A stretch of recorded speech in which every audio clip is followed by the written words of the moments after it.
Sekarang Balawi yang ada di Indonesia dan di Yaman itu mengaku turun Nabi, sedangkan sepupunya yang ada di Oman tidak mengaku turun Nabi. Kemudian bin Laden, Usama bin Laden, berdasarkan tes DNA dari anaknya Omar bin Usama bin Laden, itu merupakan satu sublet yang sama dengan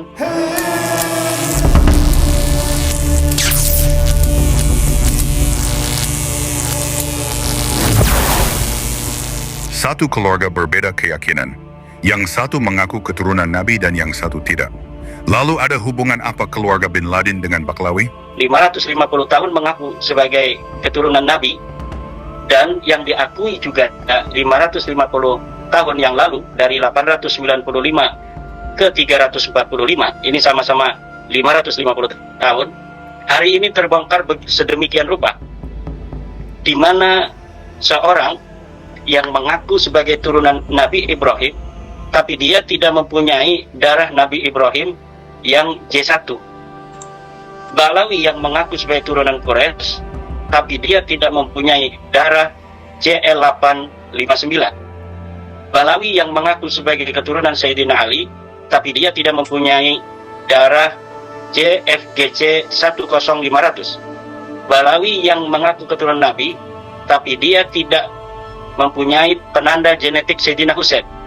Katanya Balawi mengaku turunan Sayyidina Husain, tetapi dia tidak mempunyai penanda genetik Sayyidina Husain, yaitu FGC 30416.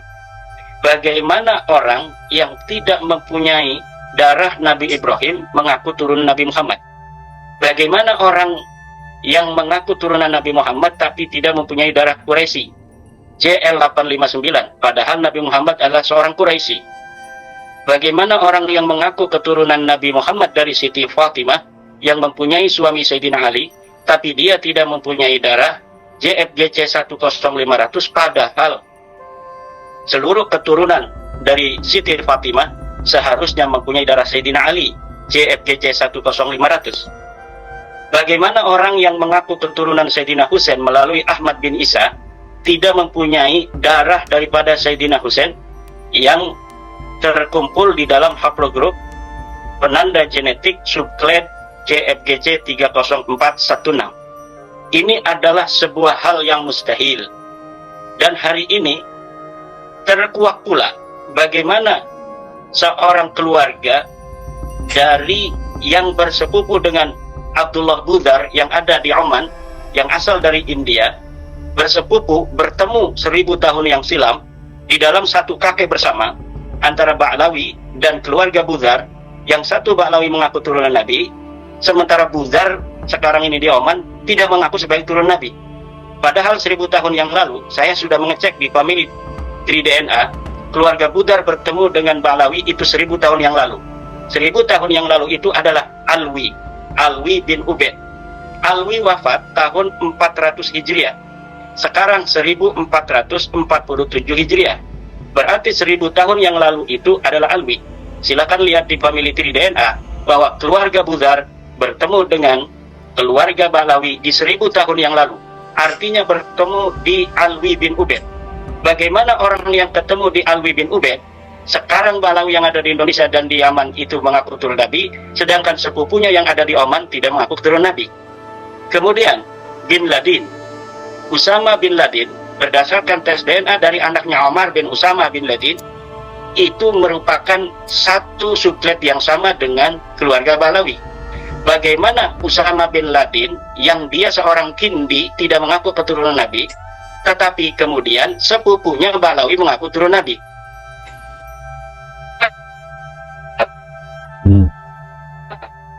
Gangguan nih.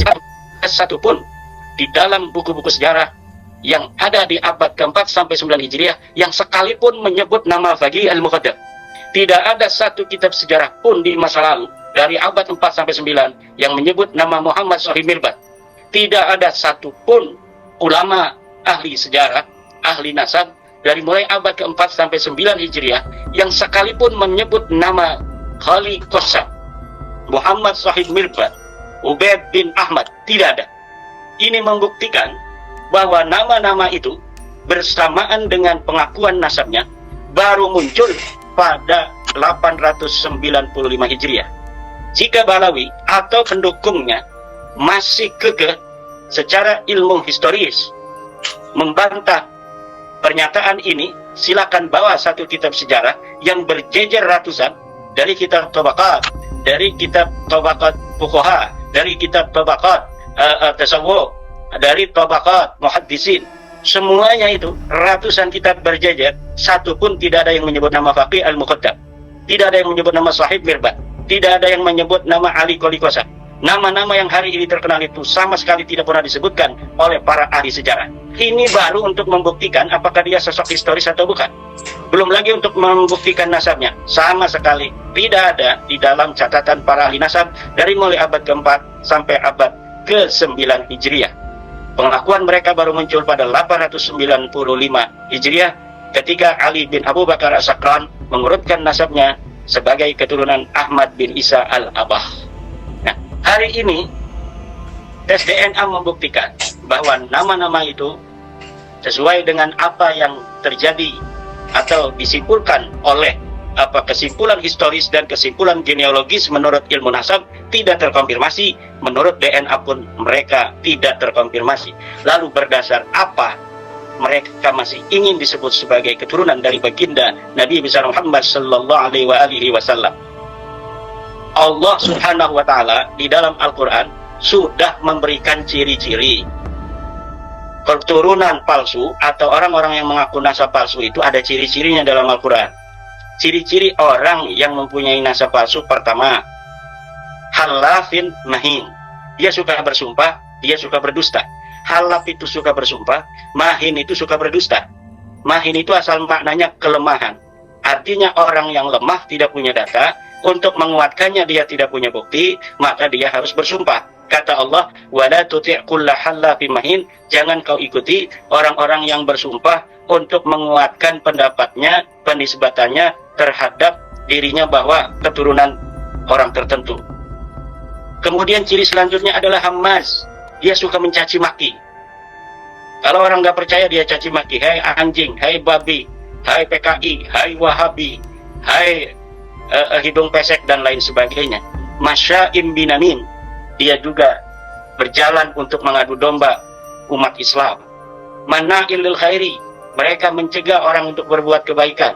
Jangan baca berjanji, jangan pasang foto Syekh Abdul Qadir Jailani, jangan ziarah Wali Songo, jangan pengajian kalau ada hawal habaib dan lain sebagainya. Kemudian mu'tadin asin, mereka melampaui batas dan berdosa. Utullin, kalau berbicara kasar sekali. Ba'da dzalika zanim, mereka mengaku-ngaku nasab orang lain sebagai nasabnya sendiri. Inilah ciri-ciri daripada pengaku-ngaku nasab yang telah sebenarnya dijelaskan oleh Al-Quran dalam surat Nun wal qalami wa ma yasturun itu. Jadi harapan saya kepada para kiai-kiai yang kemarin telah saya ungkapkan bahwa untuk beristikharah itu alhamdulillah udah ada yang beristikharah. Dan tadi ada seorang kiai datang ke pondok saya membawa anak perempuannya untuk dipondokkan. Dia bercerita, ini katanya Pak Kiai, itu para habaib ini sekarang tidak ada yang undang, malah dia ingin diundang sampai bayar 20 juta. Siapa yang mau untuk mengadakan acara akan dibantu untuk konsumsinya, untuk tendanya, dikasih 20 juta. Tetapi orang-orang udah ada mau Kiai. Dia menyebutkan nama ini ya. Dia menyebutkan nama seorang kiai yang ditawari, tetapi kiai itu yang dulu adalah anggota daripada partai terlarang atau ormas terlarang, sekarang alhamdulillah dia sudah sadar dan mau mengikuti pengajian dari Abuya Muhtadi katanya. Nah, ini yang terjadi, dan ini saya kira tidak hanya satu kasus ini saja. Melalui penelitian digital juga dari Mas Charlie Jailani, ini tokoh ahli statistik. Mas Charlie Jailani ini, dia telah mengadakan sebuah penelitian digital statistik bahwa 63% masyarakat kita sudah tidak percaya pada nasab Alawi. Dan dari yang 63%, 62 atau 63 itu, mereka masih mengadakan atau masih berkoneksi, berhubungan dengan Balawi. Artinya dia memang tidak percaya pada nasabnya, tapi kalau dia ada acara haul dia masih datang. Karena itu merupakan rutinan dia katanya. sebelum terjadinya polemik nasab itu, karena dia alasannya datang ke haul itu bukan karena nasabnya, tapi karena ada hubungan pernah mengijazahkan sebuah wiridan atau yang lainnya, atau ada hal-hal lainnya. Jadi orang-orang yang masih bergaul pun jangan disangka oleh Kang Mas Yai Nur Yahya, misalnya orang-orang tua kita di PBNU, ketika masih terlihat duduk bareng dengan Balawi, itu mereka mengakui nasabnya. Tidak begitu. Karena apa? Karena orang tua kita adalah orang-orang Jawa, Tepo Seliro, mempunyai sebuah konsep dalam kehidupan mikul tuhur mendem jero. Dan ini adalah bisa dibuktikan dari orang-orang yang nampak hari ini masih ada hubungan, masih terlihat duduk bareng dengan Balawi, bukan berarti mereka percaya kepada nasab Balawi. Tidak semacam itu. Nah, tetapi proses penyadaran terhadap masyarakat kita ini menurut statistik digital forensiknya dari Kang Mas Cali Jailani ini tidak akan berjalan begitu cepat, karena dalam suatu teori antropologi bahwa sebuah budaya atau sebuah keyakinan yang telah diyakini itu cukup lama, itu memerlukan waktu untuk mengembalikan kepada titik nol kembali. Jadi Kang Mas, Syekh Hanif Balgaus dan lain sebagainya ini perlu terus berjuang. Jangan kita patah semangat, terutama kepada netizen-netizen di sosial media. Dulu orang tua kita, leluhur kita berjuang menggunakan pedang. Sekarang kita hanya menggunakan jempol kita saja. Dengan cara pegang HP Anda, kemudian lawan narasi-narasi yang mendukung nasab palsu. Subscribe seluruh channel-channel yang mendukung pencerahan terhadap masyarakat. Tonton setiap ada kiai-kiai kita yang memberikan pencerahan terhadap masyarakat tentang nasab palsu. Komen yang baik. Kemudian mereka sekarang 41.000 buzzer itu berkeliaran di YouTube, di TikTok, di Facebook. Itu di Facebook itu konten-konten berbayar itu luar biasa, dan ini mungkin bisa bertahan beberapa saat, tetapi walaupun sebenarnya tidak dilawan sama sekali, ini akan hilang dengan sendirinya, karena di dunia maya mereka masih gagah, tetapi di dunia nyata hari per hari semakin banyak orang yang tercerahkan karena perjuangan Wali Songo Indonesia. Para kesatria-kesatria PWI LS JL859. Ini PWI LS ini sekarang mempunyai kode JL859. Kode daripada orang-orang yang membela kaum Quraisy, atau juga yang pasukan khususnya PWI LS FGC 10500. Ini pasukan khusus yang membela keluarga Sayyidina Ali, membela keluarga Siti Fatimah Az-Zahra. Ada lagi yang lebih khusus, pasukan FGC 30416, khusus pembela Sayyidina Husain radhiyallahu anhu. Siapa orang mengaku turun Husain tidak memiliki JFGC 30416, maka ini adalah pendusta yang tidak boleh diterima pengakuan dan klaimnya, dan harus diberikan nasihat untuk bertobat. Begitu pula kepada orang-orang yang masih mempercayainya, diberikan nasihat untuk bertobat. Jangan suruh mubahalah kayak Gus Aziz Jazuli, nyuruh orang bermubahalah, nanti tanggung jawab itu. Orang bukannya suruh tobat, suruh mubahalah. Ini Dr. Sugeng, Mas Rizky Zulkarnain sama aja semuanya ini. Kiai Nur Yahya juga kadang-kadang ini terang banget ini. Ini kita wa ma arsalnaka illa rahmatan lil alamin. Ayo kita kasih sayang, insyaallah dengan kasih sayang. Mereka semuanya kan saudara kita juga, keturunan dari Nabi Adam. Mereka boleh bukan keturunan Ba'lawi, ini bukan keturunan daripada Nabi Muhammad, tapi mereka keturunan Nabi Adam. Mereka adalah saudara kita, mereka adalah Homo sapien, mereka adalah orang-orang yang juga dimuliakan oleh Allah dalam Al-Quran, walaqad karramna bani Adam. Selagi mereka masih mengaku beragama Islam apalagi, maka kita wajib untuk menjaga semuanya. Apalagi mereka mengaku sebagai bangsa Indonesia, mengaku sebagai tumpah darah Indonesia, asal jangan mengakui sejarah-sejarah Indonesia saja. Hentikanlah, saudaraku Balawi, klaim-klaim usaha-usaha Anda untuk mengokupasi sejarah-sejarah bangsa Indonesia yang telah ada ribuan tahun yang silam. Insya Allah bangsa Indonesia, bangsa yang luar biasa. Dan alhamdulillah ini kemarin juga Mas Hanif ada saudara-saudara kita dari Al-Katiri, dari Bani Tamim bersilaturahmi bahwa Yai tidak semua orang Yaman itu katanya Baklawi. Kami ini orang Yaman, kami ini adalah pecinta Rasulullah, mencintai tanah Jawa, mencintai Indonesia. Jadi jangan disamakan semuanya bahwa setiap orang Yaman itu Balawi. Kata kami, ya memang demikian, karena memang yang ada di Indonesia ini dari para orang-orang yang berhijrah dari Yaman itu tidak semuanya mengaku sebagai Balawi. Ada keluarga-keluarga besar yang insya Allah dalam satu keindonesiaan kita akan bersama-sama membangun negeri kita ini, Mas Andi. Mari kita bangun, cintai, kita berjalan bersama, tetapi jangan ada keinginan untuk menghilangkan sejarah-sejarah bangsa yang sudah menempati Indonesia 2000-4000 tahun yang silam, yang hijrah dari Taiwan, yang hijrah dari Cina Selatan dan lain sebagainya, karena mereka lebih dulu menempati tanah Nusantara ini 2000 sampai 4000 tahun yang silam.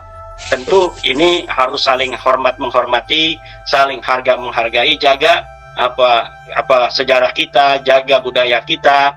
Ya, kita mengembangkan budaya masing-masing silakan saja, tetapi jangan sampai budaya kita atau budaya orang lain harus hilang, harus kalah, diganti oleh budaya kita. Kalau itu nanti akan terjadi benturan peradaban, the class civilization dalam istilah Huntington. Nah, ini yang kita sayangkan. Dan pemerintah jangan pura-pura blow on, ini harus terjun, jaga bangsa negara kita. Jangan sampai peristiwa di Israel terjadi di Indonesia ini, di mana suatu bangsa datang, kemudian mereka mengklaim seluruh sejarah-sejarah itu milik bangsa mereka. Dan ini ada kaitannya ini, Balawi di Indonesia, upaya-upaya yang hari ini sedikit demi sedikit mulai terungkap tentang pemalsuan kuburan, tentang okupasi, tentang pemalsuan sejarah, pembelokan dan lain sebagainya. Ini adalah sebuah karunia bagi kita. Sebelum Indonesia menjadi Palestina, kita sudah sadar terlebih dahulu. Kalau itu terjadi nanti, mungkin Pulau Jawa ini sudah tidak semacam ini. Tetapi 2025 ini, dari mulai 2022 sampai hari ini, kita sudah sadar. Sehingga rencana-rencana yang ingin mereka lakukan, jika ada, tidak akan berhasil untuk hari ini dan tidak akan berhasil untuk hari depan. Karena kita dan anak keturunan kita tidak akan membiarkan itu terjadi. Demikian, Assalamualaikum warahmatullahi wabarakatuh.